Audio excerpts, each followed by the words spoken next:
What is information literacy and why is it important for you? There are various definitions of information literacy, but the most important to know is that it forms the basis for lifelong learning regardless of your professional or personal interests. There are no educational boundaries for information literacy. It applies to all disciplines, learning environments, and levels of education. By becoming information literate, the learner has a greater ability to master content, become more self-directed, and assume greater control over their learning.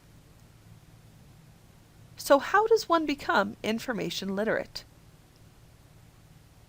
To become information literate requires a certain level of technology literacy for the learner to have access to all that our information-rich, technology-filled world has to offer.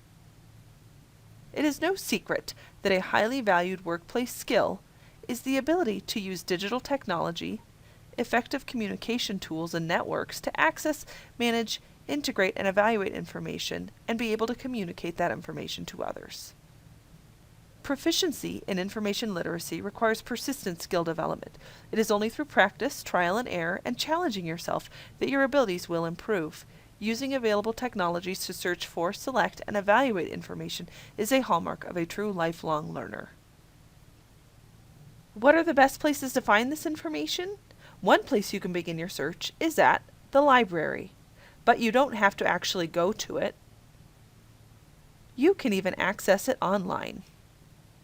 The CCU Clifton Fowler Library has extensive offerings for students, access to 300,000 books, CDs, DVDs, and more, access to 66 robust online databases.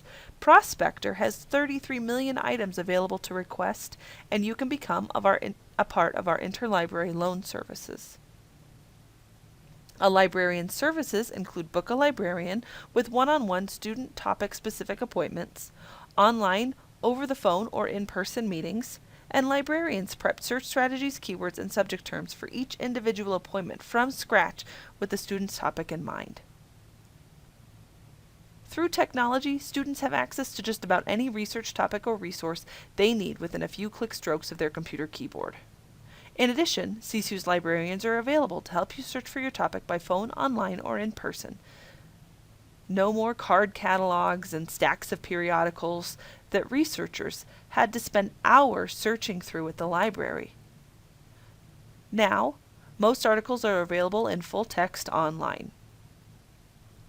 One of the most important skills to becoming information literate is the ability to select appropriate sources of information.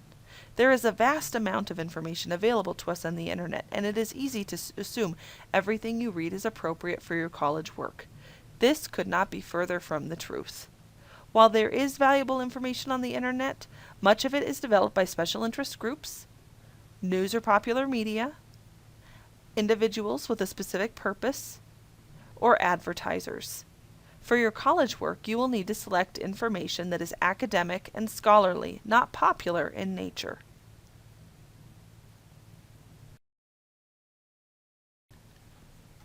For example, magazines and newspapers are considered popular information, and journals are considered scholarly.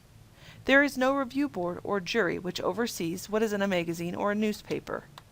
Journals are considered academic or scholarly because they are authored by someone considered to be an expert in the field. Some journals have a peer review process where scholars recommend articles acceptable for publication. Journal articles typically cover very specific topics or narrow fields of information. So what about encyclopedias? Some encyclopedias can be useful in finding background information, keywords, ideas, concepts, or dates for a topic you plan to research. Wikipedia is not considered a reputable encyclopedia because anyone can edit any subject without correct information. CCU does not accept resources taken from Wikipedia. In general, when your CCU assignments require the use of scholarly research, you should search for your topic in one of CCU's library databases online for scholarly articles or contact a librarian for assistance.